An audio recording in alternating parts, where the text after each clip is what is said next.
Hello, and welcome to Church at Home with Rachel for the second time for Tuesday, the 11th of April.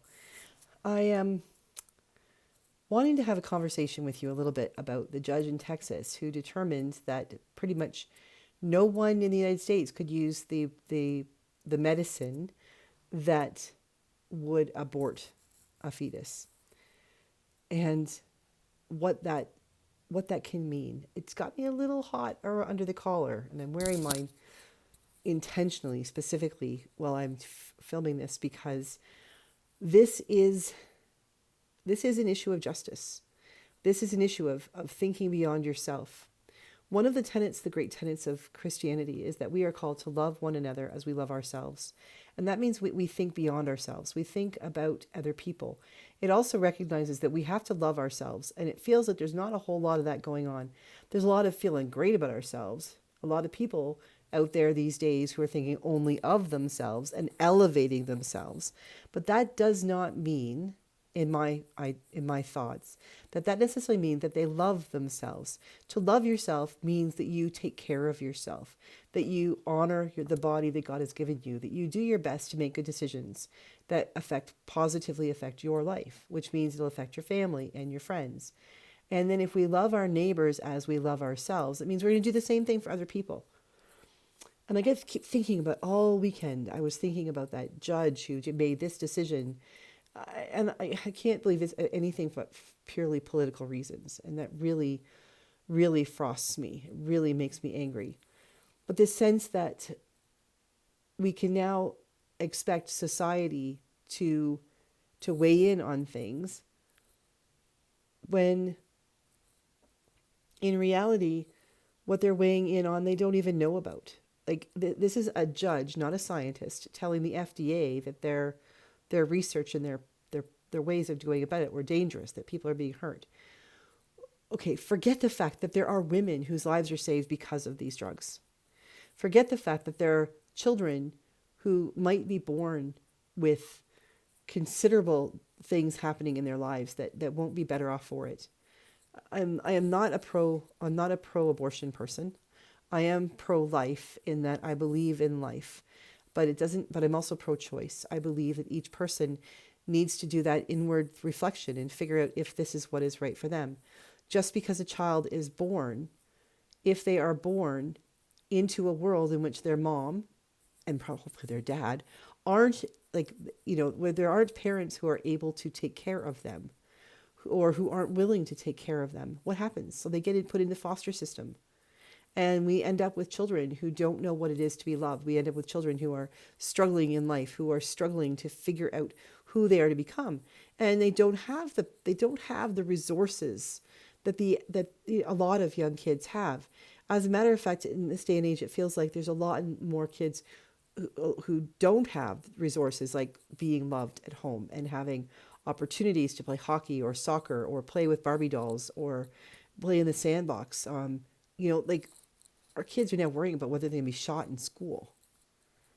I'm beginning to wonder what kind of world this is we're bringing children into, but that's a topic for another day. It very much frustrates me that this is even a conversation that we have to have, that there is a medication out there, especially even if we keep it in the realm of for medical emergencies, for women whose lives would be in danger because they could not carry that fetus to term.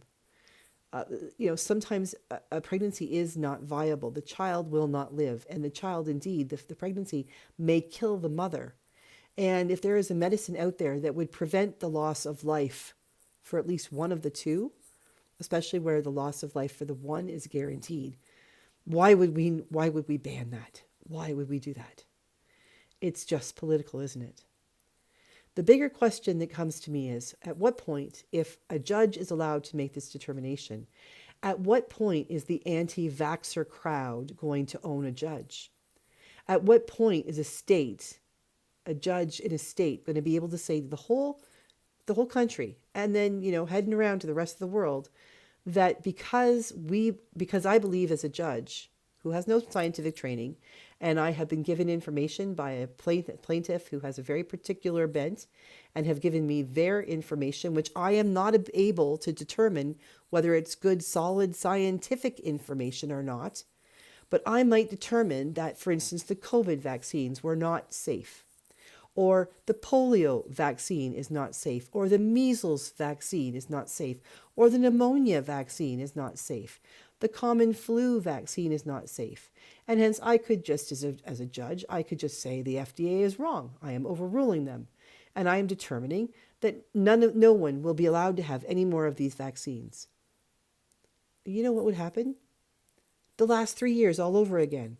If no one was able to get a vaccine for the latest and greatest virus that was out there killing people or maiming them, like measles and polio can do, if we eliminated the vaccines because some judge who was politically motivated and was persuaded by one particular venue of politics determined and had the ability to determine that the FDA just didn't know what it was doing, and he as a judge knows better, we will be in a world of hurt. No, we will be a world of hurt, hurting people who aren't able to get the very medicines that they need because some people have this idea, for whatever reasons, that this is wrong or this is woke. To be woke means to be aware. It means to be alert to the suffering of the people around you and a willingness to change the world. How is it wrong to save a woman's life? How is it wrong to allow a woman to go to her doctor, to have a conversation, to have a real valid conversation in which the doctor does the doctor's due diligence to say, here are all the options. I'm not going to persuade you one way or another, but I am going to give you the information on all ends of this. If you continue with this pregnancy, this is what could happen, and here are the possibilities for you: adoption, foster care, raising this child on your own, getting resources. Right over to the other side of, yes, indeed, you may be able to have an abortion. And what will this mean to you in your life? And in those cases where this drug or an abortion would actually save the mother's life, why would we make a mother choose between living life at all and dying simply because some people with a particular political bent have determined that that's the right way to go? We need to trust our systems. If we have doctors and scientists who are in places like the FDA because they are trained, we need to trust them that they're making the right decisions and not being swayed by political proponents. And we need to learn to be able to come back to a place where we trust our lawyers and our judges, that they're doing it for the right reasons, for the very reasons they said they were going to do it when they were in law school, when they were in grade 10, and they were swearing the only thing they ever wanted to do was grow up and be a lawyer and a judge. We need to lead our world back to that place where we're a little bit more idealistic, where we come back to that place where we really do believe in the power of what we're called to do, without everything being tainted by a political maneuvering or a political ideology. We need to get our world back. We're heading toward a society that looks an awful lot like 1930s Germany, and that didn't do anybody in the world any good, did it? Please pray for all those women whose lives are about to be impacted, that they might be able to make good decisions and have the ability to make those decisions well. God bless them all. Thanks for sticking with me for a second video on Tuesday of Easter week. God bless you, and I'll see you again tomorrow for Church at Home with Rachel.